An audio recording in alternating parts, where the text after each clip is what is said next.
The porcelain plate clicked against the mahogany table as Marcus demanded another loan. My father cleared his throat, while my mother adjusted her pearls with a sharp sneer. "Stop begging for money," my parents said at the Christmas dinner. "It is embarrassing." Everyone at the table nodded in agreement. I smiled, took out my phone, and called my bank manager. "Freeze account. Final 27. The liars began to expose themselves, and within seconds, the dinner turned into chaos. The golden child stopped chewing. Silence felt heavy until the first notification pinged. Robert reached for his phone while his face drained of color. He looked at the screen and then back at me with a bewildered expression. The country club dues had just bounced. My mother let out a small gasp as her own device chirped. She gripped her wine glass until her knuckles turned white. These were not just my savings. I had finally severed the secret arteries of their credit. Marcus suddenly looked very small. My brother slammed his hand onto the table. He demanded to know what game I was playing. His revolutionary tech app was a hollow shell, and we all knew it. I stood up and straightened my simple navy dress. I felt light for the first time in 10 years.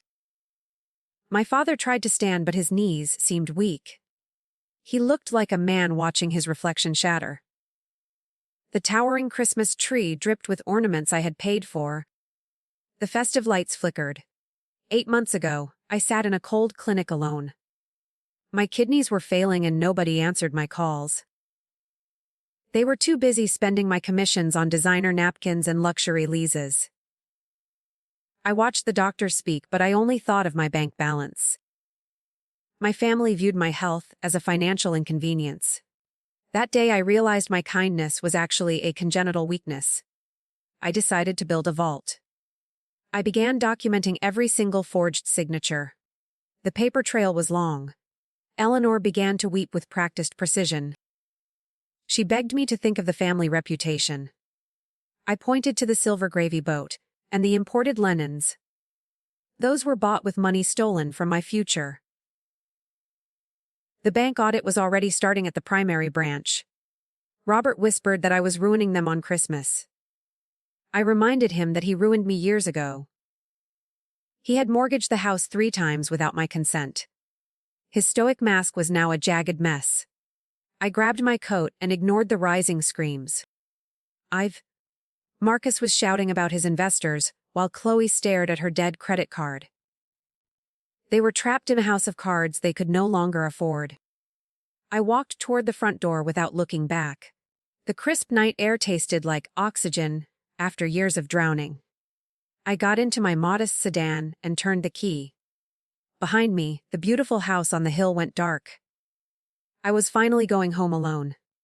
I needed space to think, but the truth could not wait.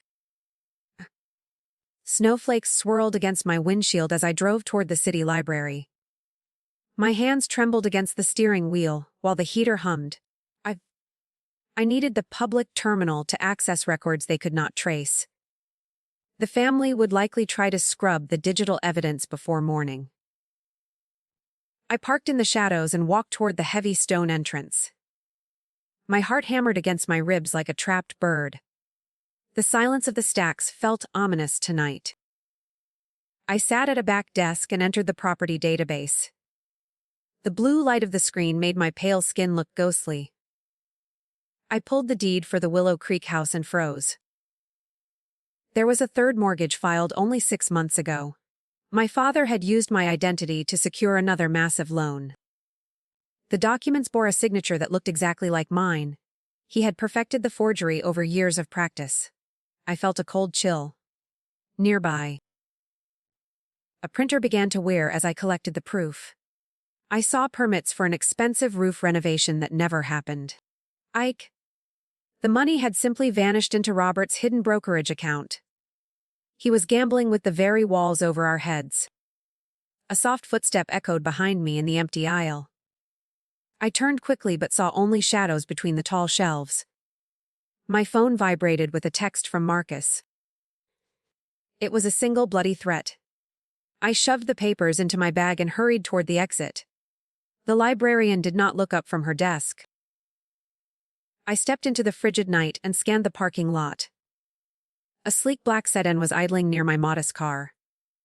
The engine purred with a predatory rhythm I recognized. Marcus was sitting behind the wheel with a dead expression. He did not move as I approached. He just watched me through the dark glass. I got inside and locked my doors with a sharp click. My brother rolled down his window and gestured for me to stop. He looked gaunt and desperate in the orange streetlights. "You have exactly 12 hours to fix this," he hissed. "Our father is having chest pains because of you." I looked at his expensive watch and felt nothing. It was bought with my sweat and his lies. I shifted into gear and drove away. The drive to my apartment felt like a high-speed blur. I kept checking the rearview mirror for those trailing headlights.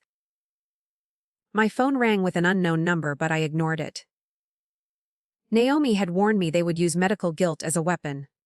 If he was truly sick, they would be at a hospital. Instead, they were hunting me through the winter streets. I reached my building and sprinted for the elevator. The lobby felt too exposed. Inside my quiet flat, I spread the documents across the floor.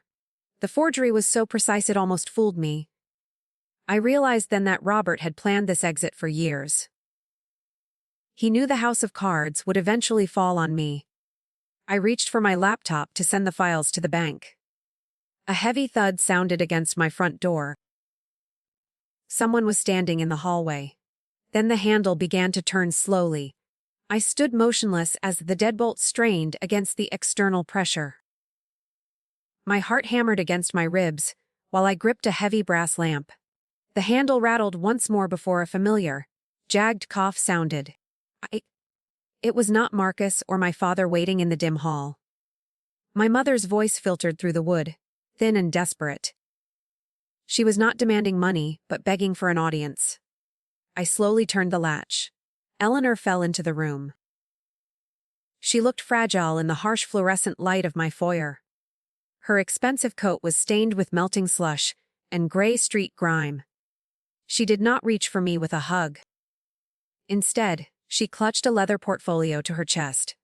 Her eyes darted toward the documents spread across my floor. She saw the forged deed and let out a soft moan. My mother knew the game was ending. She sank onto my small, blue velvet sofa. I did not offer her tea or comfort. I stood by the door and waited for the lie. She claimed Robert was truly ill this time. The bank had sent a final notice that afternoon. If the bridge loan failed, they would lose everything by New Year's. I pointed to the signature on the third mortgage. It looked like my handwriting, but the ink was too fresh. She looked away. The silence was an admission of their shared guilt. Then she opened her portfolio and pulled out a single photograph. It was a Polaroid from the summer I turned 10. I was smiling on a boat I did not remember. She told me the boat was bought with a loan from my grandfather. They had been drowning in debt since the very beginning. My entire childhood was a performance funded by creditors. I realized then that their love was always a transaction. My chest felt tight and cold. Eleanor reached for my hand, but I stepped back. She whispered that Marcus had lost his last investor. He had used the house as collateral for his failed app. My father did not gamble because of greed. He was trying to win back the family legacy. It was a pathetic cycle of pride and ruin. She asked me to sign one more paper to save them. It was a power of attorney form. I felt a surge of rage. I took the form and ripped it into 4 pieces. The sound was sharp in the quiet room. Her face contorted into a mask of pure, undiluted fury. She stopped pretending to be the victim. "You were always the cold one," she hissed. "You calculate like a machine while we suffer." I told her that machines do not bleed. I showed her my own medical records from the spring. She did not even blink at the diagnosis. I told her to leave before I called the police. She stood up and straightened her coat with shaking hands. "You will be alone forever," she promised. I watched her walk out and lock the door twice. My phone buzzed on the table. It was a notification from the bank auditor. They had found the shell company. Robert was not just a gambler. He was the CEO of the fake firm. My father was the contractor. The morning sun filtered through my blinds like cold needles. I had not slept since Eleanor left my apartment. My goal was simple but vital for survival today. I needed to hand the forensic file to Naomi. The elevator groaned as I descended toward the lobby. A courier was waiting by the front desk with a parcel. He looked bored, but his eyes tracked my movement. I took the envelope and felt the thick weight. Inside was a legal notice from Frank Belli's office. They were suing me for elder abuse and financial neglect. It was a classic move to freeze my defense. My parents were weaponizing the legal system to stall the audit. I walked quickly to my car and locked the doors. The dashboard clock glowed a sickly green in the dawn. My phone buzzed with an alert from the bank. Someone was trying to reset my primary password. I reached Naomi's office and slammed the door behind me. She was already on the phone with the bank. Her face was a mask of professional, icy calm. "They are using your father's health as leverage," she said. "Belli is claiming Robert lacks the capacity to manage accounts. This would give them a temporary injunction against my freeze. We needed a counter, strike before the courts closed." I handed her the library documents with a shaking hand. Naomi scanned the shell company papers and her eyes widened. The fake firm was named Bell Renovations and Development. Robert had used it to bill me for phantom repairs. He was both the client and the fraudulent contractor. This was not just a family spat anymore. It was felony mail fraud and systematic money laundering. I felt a strange sense of relief at the truth. My father was a criminal, not a victim. We drove to the city courthouse to file a response. The marble hallways echoed with the sounds of shuffling feet.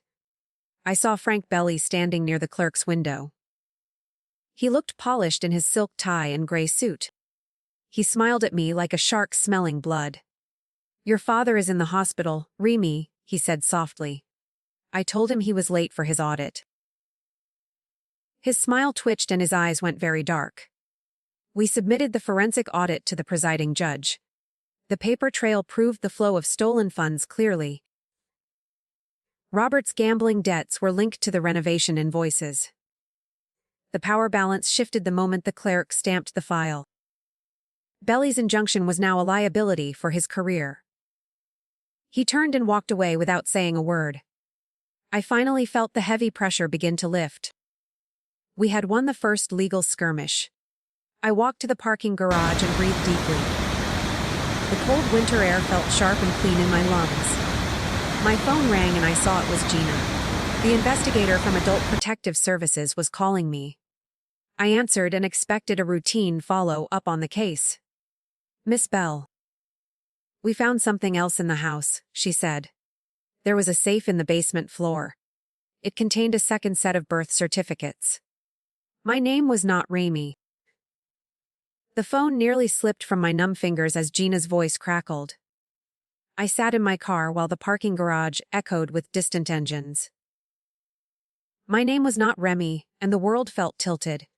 Gina explained that the basement safe held records for a girl named Sarah.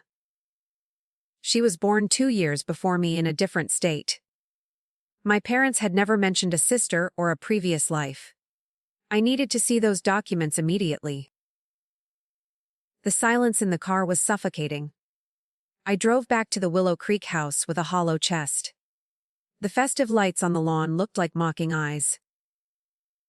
Gina was waiting by the front door with a heavy manila folder. Robert and Eleanor were nowhere to be seen during the search. They were likely hiding with Marcus in a cheap motel nearby. I took the folder and opened it under the porch light. The birth certificate for Sarah had Robert's signature at the bottom. My biological mother's name was listed as Sarah Miller Sr. Inside the folder was a faded newspaper clipping from 25 years ago. It described a tragic house fire that claimed a young woman's life. The infant Sarah had survived but was never found by the police. I stared at the grainy photo of the victim and felt dizzy. She had my eyes and the same sharp curve of the jaw. This woman was my biological mother and Eleanor was a total stranger. My entire identity was a curated lie. I felt sick. I walked into the dark foyer and smelled the stale pine. The house felt like a tomb filled with stolen memories. I realized why they always needed my money so desperately. They were not just funding a lifestyle, but burying a dark past.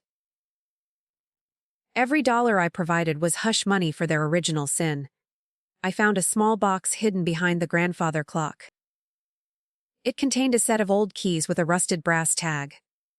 The tag read Miller Creek. I knew that name from my father's old ledger in the study.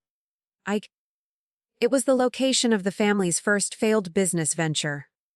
I drove toward the outskirts of town, where the woods grew thick. The moon was a sliver of ice in the black sky. I found the remains of a charred cabin near the riverbank. My headlights illuminated the blackened timber and the collapsed roof. Someone was standing in the ruins with a flickering flashlight.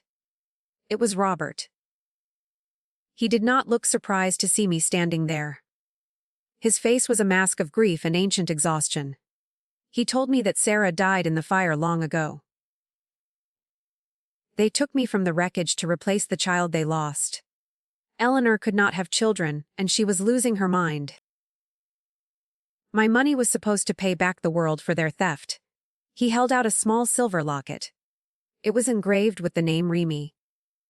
I realized then that Remi was the name of the girl who died. I was Sarah and I had been living a ghost's life. Robert dropped the locket into the ash and turned away. He told me the bank would find everything by tomorrow morning. I heard a distant siren wailing through the cold mountain pass. Eleanor was not at a motel, but at the police station. She had finally broken under the weight of the secret. Marcus was gone. The sirens grew louder as the blue and red lights danced over the charred remains of the cabin. I looked at Robert, the man I had called father, and saw a stranger. He stood amongst the ash with his hands hanging limp at his sides. The truth of my stolen identity was a physical weight in my chest. I needed to get to the police station before Eleanor could craft a new lie. I turned toward my car without saying another word. Robert just watched me leave. I drove toward the precinct with my knuckles, white against the steering wheel. The night air was biting, and the heater struggled to keep the frost away. My objective was simple: face Eleanor and secure the legal truth of my birth. If she confessed to the kidnapping, my financial links to them would vanish instantly. I parked in the jagged gravel lot and hurried inside. The lobby smelled of floor wax and stale coffee. A young officer pointed me toward an interview room. Inside the cramped space, Eleanor sat slumped beneath a flickering light. She looked small without her jewelry and silk scarves. Her eyes were red from crying, but she still held herself with a sharp, defensive edge. I sat across from her and placed the Miller Creek keys on the table. She flinched as the brass tag clinked against the metal. I told her that Robert had explained the fire. Her expression shifted from grief to a cold, calculated terror. Calculated terror. Eleanor whispered that they had saved me from a life of poverty. She claimed my real mother was a drifter with no future. They took me to give themselves a second chance after Sarah died. I realized then that my entire existence was a replacement for a ghost. Every loan I paid was a fee for my own abduction. I felt a surge of cold fury. I told her that the bank was currently seizing the house. Her jaw tightened in silence. The door opened and Gina entered, with a fresh stack of documents. She looked at Eleanor with a professional pity that felt like a sharp blade. "We found the original hospital records from the night of the fire," Gina said. "The infant Sarah did not die of smoke inhalation. She was taken from the nursery before the first flame erupted." My heart stopped beating for a second. The fire was not an accident. It was a cover for the theft. Eleanor let out a jagged laugh that sounded like breaking glass. She looked at me with a terrifying intensity. "We did it for you," she hissed. "We needed a clean slate, and a beautiful daughter to show the world." I stood up and pushed my chair back. I told her that they did it for themselves. They used me as a living prop in a personal bank. I was never a person to them. I was just an asset to be managed. The detective stepped forward and placed a hand on Eleanor's shoulder. He told her she was under arrest for kidnapping and arson. I watched them lead her away in handcuffs. Her heels clicked rhythmically against the linoleum floor. I felt a strange sense of emptiness rather than the victory I expected. The woman who raised me was a monster. I walked out into the hallway and saw Marcus leaning against the wall. He looked completely shattered. Marcus held out a small, leather-bound diary he had found in the safe. He told me he knew about the fire for 3 years. He had used the secret to blackmail Robert for his app funding. My own brother had traded my identity for a chance at success. I looked at the boy I had protected and felt sick. He tried to apologize, but the words were hollow. I took the diary from his shaking hands. He was just like them. I walked to my car and sat in the quiet dark. The diary contained entries from my biological mother. She wrote about her excitement for her new baby. Her name was Sarah, and she loved me before she even met me. I realized then that my life was not a tragedy. It was a survival story that started 25 years ago. I reached for my phone to call Naomi. I needed to change my legal name. I was finished being Remi. As I pulled out of the lot, a black car followed me. I recognized the sleek lines of Frank Belli's sedan. He was not finished with the legal battle. He pulled alongside me at a red light and rolled down his window. "Your father made a deal," Belli said. "He is testifying against Eleanor to save himself. But there is a catch regarding your inheritance. The money from your biological mother's estate is still missing. Someone else had already cleaned it out." I stared at Frank Belli as the red light bathed his face in a predatory glow.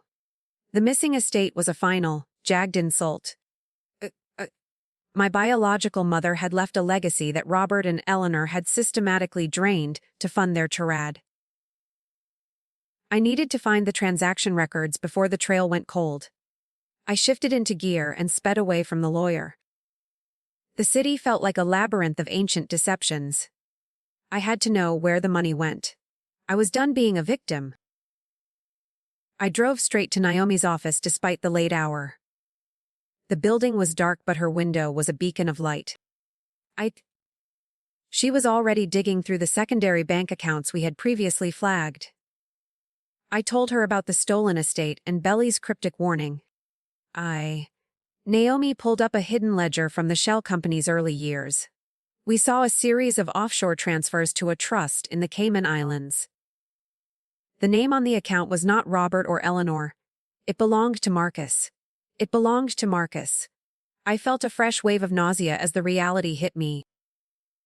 Marcus had not just blackmailed our parents. He had been the primary beneficiary of my stolen heritage. The Series B funding he kept demanding was just another layer of the theft. He was trying to wash the final remains of my mother's estate through his app. Naomi pointed to a final withdrawal made only 2 hours ago. Marcus was cleaning out the trust and preparing to run. He was heading for the airport. We sprinted to my car while Naomi called the airport police. The winter wind roared against the glass. I pushed the engine to its limit. I had to stop him before he crossed the border with my future. The highway was a blur of gray asphalt and frozen trees. My heart hammered against my ribs with a rhythmic, pulsing fury.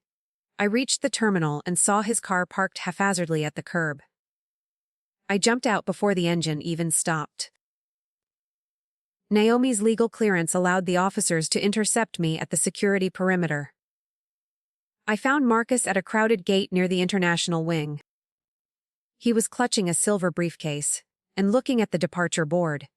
I stepped into his path, and he froze like a cornered animal.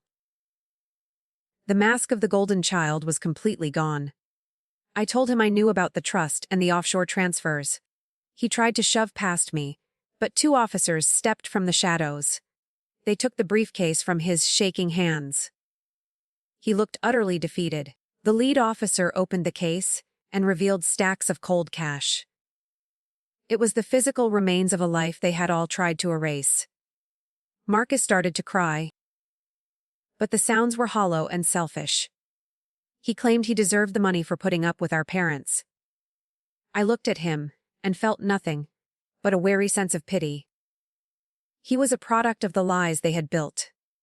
They led him away in silence. I finally had the evidence I needed. I sat on a terminal bench and watched the planes take off. The sun was beginning to rise over the snowy runway. I realized that the money was just paper and ink.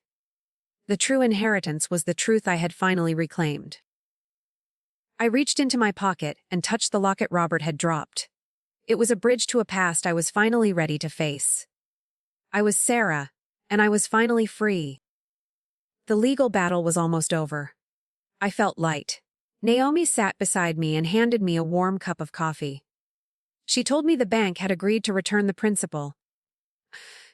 The foreclosure on the Willow Creek house would proceed without me. Robert had signed a full confession in exchange for a lighter sentence. Eleanor was facing 20 years for the original kidnapping and the fire. The paper house had finally collapsed into ash. I took a sip of the coffee and felt the warmth. I was ready to go. We walked toward the exit as the morning rush began. I saw a group of families laughing as they greeted arriving travelers. I realized that family was not something you were born into. It was something you chose based on truth and respect. I was starting over with nothing but my name and my soul. It was more than I had ever had before. I felt a strange sense of excitement. My new life was starting today. I was no longer afraid. I reached my car and saw a small flower tucked under the wiper. It was a single white lily, my biological mother's favorite bloom. I looked around the lot but saw no one. I realized then that I had an aunt who had been searching for me. She had seen the news of the bank audit and finally tracked me down. I picked up the flower and held it to my chest. I was not alone in the world. I had a home to find. I started the car. The white lily rested on my dashboard as I drove toward the coastal town of Miller Creek. My objective was simple. I had to meet the woman who claimed to be my blood. The GPS led me away from the city grime, toward a horizon of salt and jagged cliffs. I felt the weight of 25 years finally lifting. This was the final piece of the fractured puzzle. I pulled into a small gravel driveway. A woman stood on the porch. She looked exactly like the woman from the old newspaper clipping. The same sharp curve of the jaw mirrored my own reflection in the rearview mirror. I stepped out of the car and felt the cold ocean spray on my face. She did not run to me. She simply waited with a look of profound relief. I realized then that she had never stopped looking for Sarah. My breath hitched in the freezing air. We stood in a silence that felt like a prayer. We sat in her sun-drenched kitchen while the kettle whistled. Her name was Clara and she was my mother's younger sister. She told me about the night of the fire with a steady voice. She had suspected Robert and Eleanor from the very start. But they had vanished into the sprawl of a different state with a new identity. She showed me a shelf filled with birthday cards she never sent. I was never a replacement for her. I was a person. Clara placed a small wooden box on the table between us. Inside were the genuine records of my mother's estate and family history. She had managed to protect a portion of the inheritance Marcus could not reach. This was the true foundation of my future. It was not a debt to be repaid. It was a gift from a woman who loved me. I touched the worn paper and felt a strange warmth. The paper house had finally finished burning. I felt clean. I told her about the Christmas dinner and the bank manager. She listened without judgment as I described the freeze and the fallout. I was no longer the walking emergency fund for a group of liars. I was a woman with a heritage and a home. The promotion on the coast was only 10 miles away from this porch. My new life was not a coincidence. It was a homecoming I had earned. I finally understood the meaning of peace. We walked to the cliffside to watch the tide come in. The gray waves crashed against the rocks with a rhythmic power. I looked at the horizon and saw no more ghosts. I was Sarah Miller, and the name felt right. I reached into my pocket and felt the keys to my new studio. My phone buzzed with a message from Naomi about the final court filing. The war was officially over. My journey as Sarah had only just begun. Then I saw a black car parking nearby, but for the first time, I did not fear the shadows.